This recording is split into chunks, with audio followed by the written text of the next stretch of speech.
আর কোরআনী জীবন, ইসলামী জীবন, এটা যদি আপনি গ্রহণ করতে চান, এটা যদি ধারণ করতে চান, আল্লাহর কসম ইসলামী জীবন ধারণ করা, গ্রহণ করা সবচাইতে সহজ।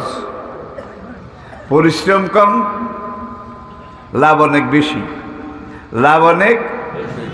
আর এটা আপনি ধরবেন, করবেন, মানবেন, আপনার জীবনে কোনো ঝুঁকি আসবে না। তবে এখানে আপনার আর একটু বেশি দায়িত্ব আছে। আপনি দিন মানবেন, দিনের অনুসরণ করবেন, অনুকরণ করবেন। ওয়ানজের আশিরাতাকাল আকরাবিন, প্রথমে আপনার কাছের মানুষ, তাদেরকে কোরআনের দাওয়াত দিতে হবে। নাম্বার 2, যারা আপনার কাছের আর একটু দূরে, পরিবারের বাইরে, তাদেরকে কোরআনের দাওয়াত দিতে হবে। এরপরে যারা আপনার চতুর্দিকে সমাজে, তাদেরকে আপনি কোরআনের দাওয়াত দিতে হবে।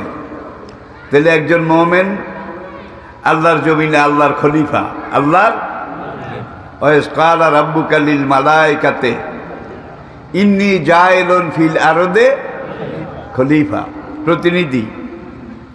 আল্লাহর পরিকল্পনা যারা বাস্তবায়ন করবে।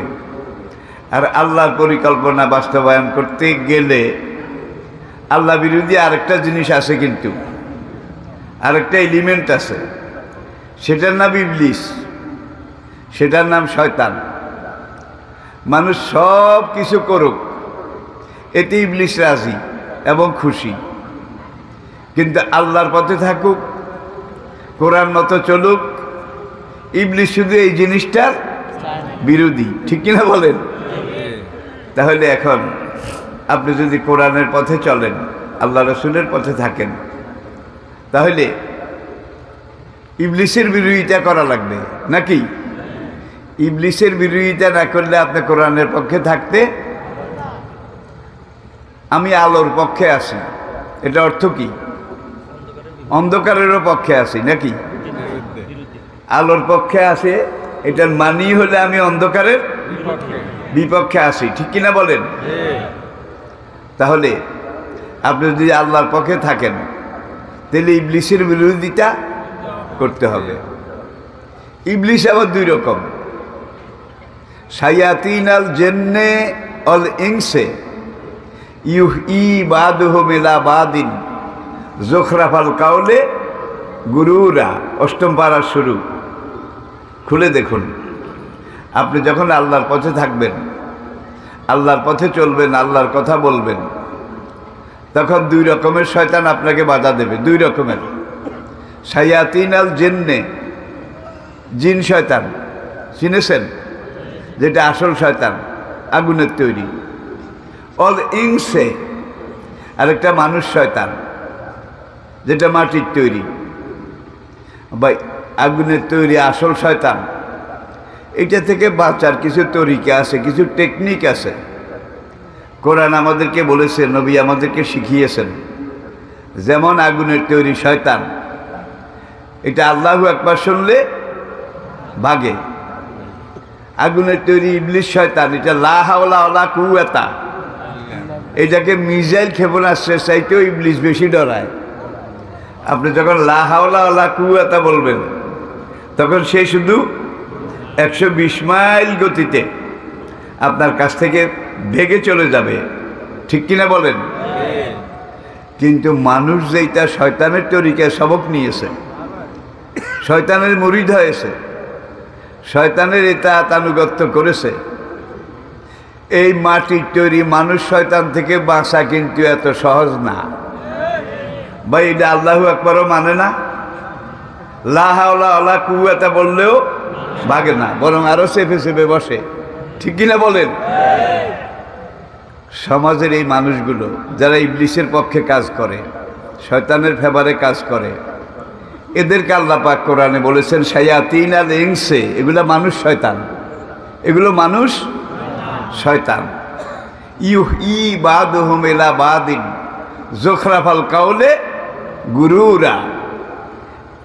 এই মানুষ শয়তানেরা আগুনের তৈরি ইবলিস শয়তানের চাইতেও সমাজে, সংসারে বেশি ক্ষতি করে, বেশি বিপর্যয় সৃষ্টি করে। তাহলে মানুষ শয়তান যারা, তারা ইবলিস যে মানুষের ঈমান স্বীকার করে,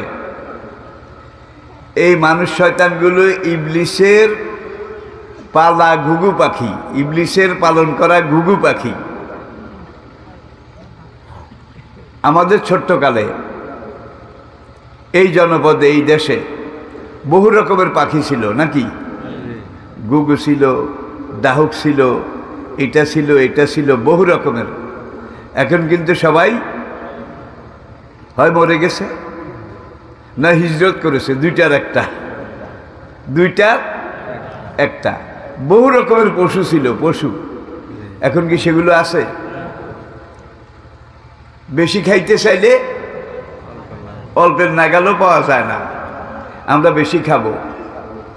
এই জন্যে ধানের সাথে বিষ দিয়েছি, চাষের মধ্যে পয়জন বিষ মিশিয়েছি। ওই বেচারারা অজ্ঞ, কিছু বোঝে না, এগুলা খাইয়াটাই একদল মরেছে। আবার ফড়িং থেকে শুরু করে বহু পোকামাকড়, কীট পতঙ্গ, এগুলা মরেছে। আবার এই রাসায়নিক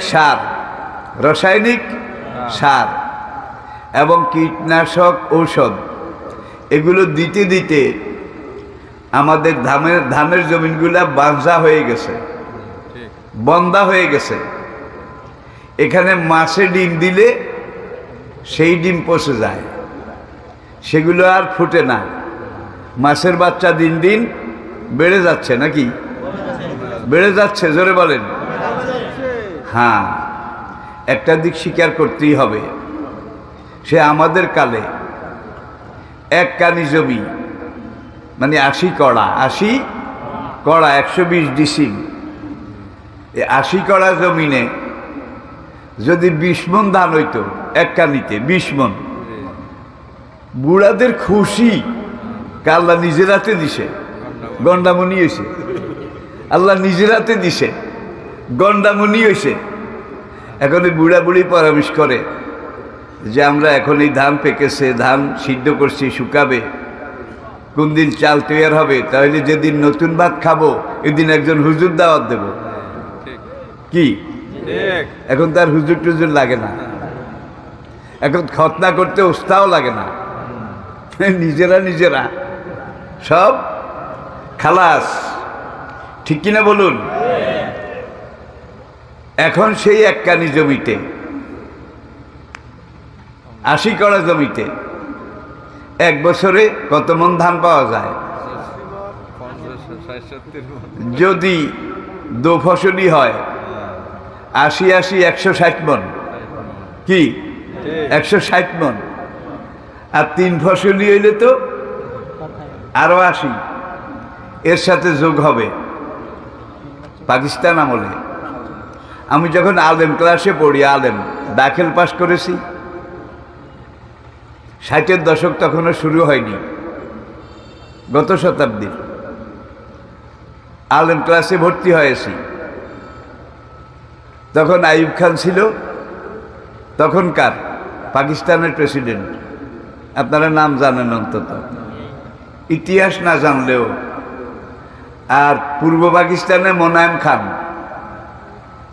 তিনি ছিলেন আইয়ুব খানের খাস খলিফা, খাস গভর্নর। আর কি গভর্নর? তো রায়পুর আলিয়া মাদ্রাসায় মোনায়েম খান এসেছে একবার, তখনকার পূর্ব পাকিস্তানের গভর্নর। আর আইয়ুব খানের সময় কিন্তু প্রথম পারিবারিক আইন, বার্থ কন্ট্রোল, এইটা পাকিস্তানে প্রথম চালু হয়েছিল। মোনায়েম খান পূর্ব পাকিস্তানের তখনকার গভর্নর বক্তৃতা করতে করতে এক পর্যায়ে বলল যে খাদ্যের দাম যেভাবে বাড়তেছে, এখন থেকে আগামী কয়েক বছর পরে সোনা দিয়াও দানা কিনতে পাওয়া যাবে না, সোনা দিয়াও দানা কিনতে পারা যাবে না। আপনারা সবাই জন্ম নিয়ন্ত্রণ, বার্থ কন্ট্রোল করেন।